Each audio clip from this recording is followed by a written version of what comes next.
से जीतने जा रहे हैं। जो विकास के साथ जुड़ी जनता, जो जन कल्याण का काम हुआ है, जो सुशासन और सेवा का काम हुआ है, वो यहाँ की जनता अपनी बातें समझ रही है। तेजस्वी जी कहते हैं कि पूरे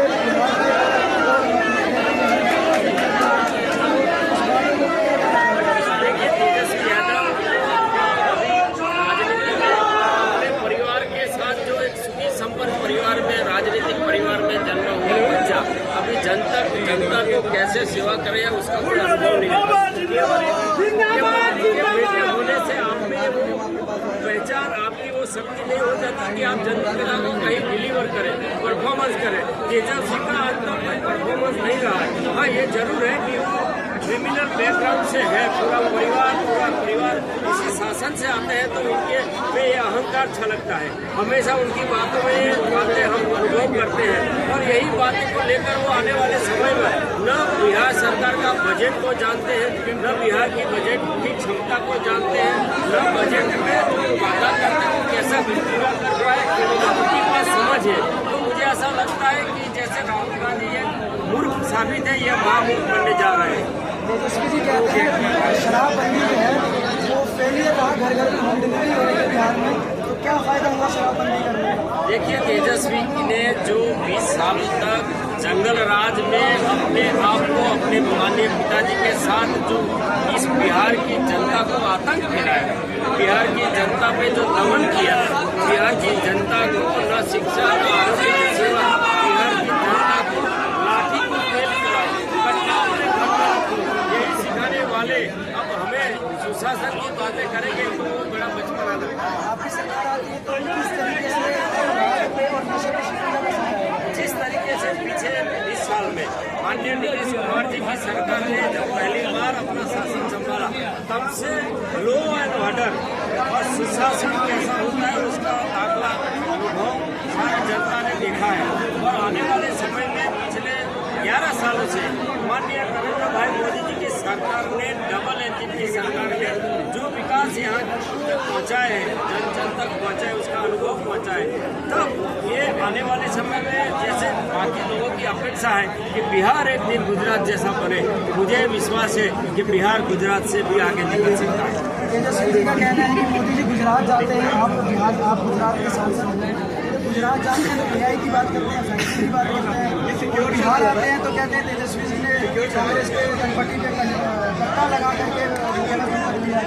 उन्होंने जो पाप किया है वो पाप जनता को याद करवाना जरूर है, क्योंकि ये अलग अलग वेश पहन के जनता को गुमराह करने, भ्रम करने होते हैं, लेकिन ये जनता समझ गई और जनता इस फिर से बहकावे में ना आए, इसलिए उनके कुकर्म बार बार याद करवाना जरूरी है। 55 पीढ़ी थी, जो 55-60 साल की पीढ़ी थी, जो ये आतंक से गुजरी है, वो अपनी नई पीढ़ी को ये हमेशा जरूर दे।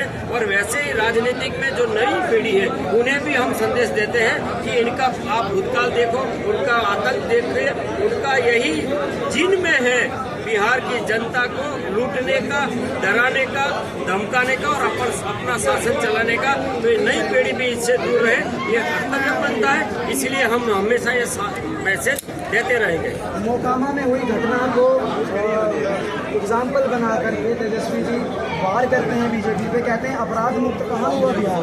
देखिए, कोई घटना किसी एक कोने में जब इतना बड़ा शासन है तो हो जाता है, इसका नहीं होना चाहिए, लेकिन अगर हुआ है तो इसका मतलब ये नहीं है पूरा बिहार उनकी तरह एक आतंक का राज फैल गया है। ये जरूर है, जनता जानती है कि एक चुनाव के चलते एनडीए की सरकार को बदनाम करने के लिए, भ्रम फैलाने के लिए ये पूरे कोशिश कर रहे हैं। जनता का कहना है, हमने जनता से जब ओपिनियन किया तो जो नरपतगंज विधानसभा जहाँ पर अभी है, यहाँ पर कॉलेज नहीं है, कोई होटल नहीं है, बड़े कोई बाहर से कोई लोग आते हैं तो होटल नहीं है रुकने के लिए, और जो बेसिक मूलभूत सुविधाएं हैं शिक्षा के लिए, कोई कॉलेज नहीं होने के कारण बच्चे पलायन करके बाहर जाते हैं, वहाँ जाकर मजदूरी करने के लिए। तो ऐसे जो पिछड़े इलाके हैं नरपतगंज जैसे, उनके विकास के लिए क्या मॉडल है आपका? जी देखिए, जब भी विकास करना है तो सबसे पहले कनेक्टिविटी होना है। कनेक्टिविटी का मतलब होता है उन तक रोड और ग्रामीण व्यवस्था तक रोड पहुँचे, सड़कों का जाल बने। रोड के साथ साथ और कनेक्टिविटी जो हम मोबाइल कनेक्टिविटी बोलते हैं, आज इंटरनेट घर तक पहुँचाए। दूसरी बात कहते हैं कि जब रोड और बिल्डिंग अच्छी होगी, सुशासन के लिए शिक्षा पहुँचेगी, उनके लिए उन तक आरोग्य की सेवा पहुँचेगी, तो इंफ्रास्ट्रक्चर की जरूरत है। ये पहले नेशनल 27 जो पहले नहीं था, अब एयरपोर्ट बनने जा रहा है। यहाँ जो व्यवस्था बननी जा रही है, जैसे कि गंगा नदी पर ये परमान नदी है, तो उन पर काफ़ी ब्रिज बनाए गए हैं, तो ये कनेक्ट करता है। जब रोड और ट्रांसपोर्ट की सुविधा तैयार होती है, तब वहाँ लॉजिस्टिक तैयार होता है। लॉजिस्टिक तैयार होता है तो यहाँ की भूमि में वो बहुत उपजाऊ भूमि है, यहाँ धान भी अच्छा होता है, मक्का भी होता है।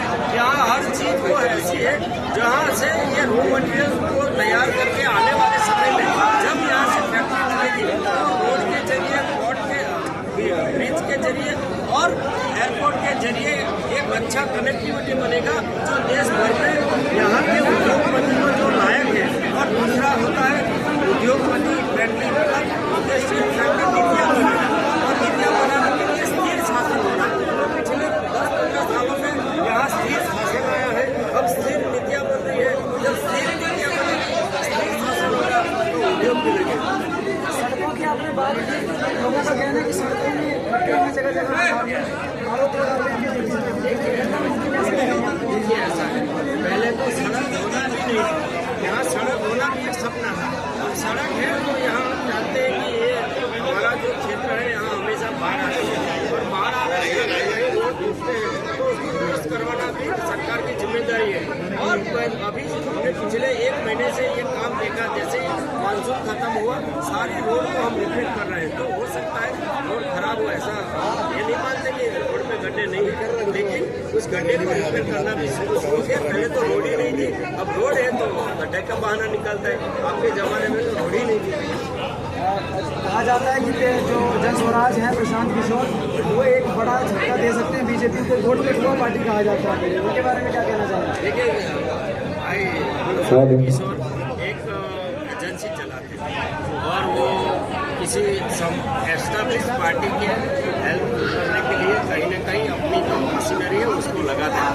अब वो खुद जन नेता बनने आए हैं, अपनी पार्टी लेकर आए हैं, तो उनको पहले अपना जनता का विश्वास जीतना होता है। लोकतंत्र में जब तक जनता, जनप्रतिनिधि या जो पार्टी है उन पर भरोसा नहीं करती, तब तक उनका भरोसा जीतना मुश्किल होता है। तो अब जन स्वराज के लिए काफ़ी समय है, वो अपना काम करता रहे। जनतंत्र में ऐसी कई पार्टी आती है और जनता का भला करे, इसमें बहुत बहुत धन्यवाद, आपको शुभकामनाएं। तो आपने देखा, जो देखते हैं किसकी सरकार आती है, देखते हैं किसकी सरकार आती है। वीडियो को ज़्यादा से ज़्यादा शेयर कीजिए।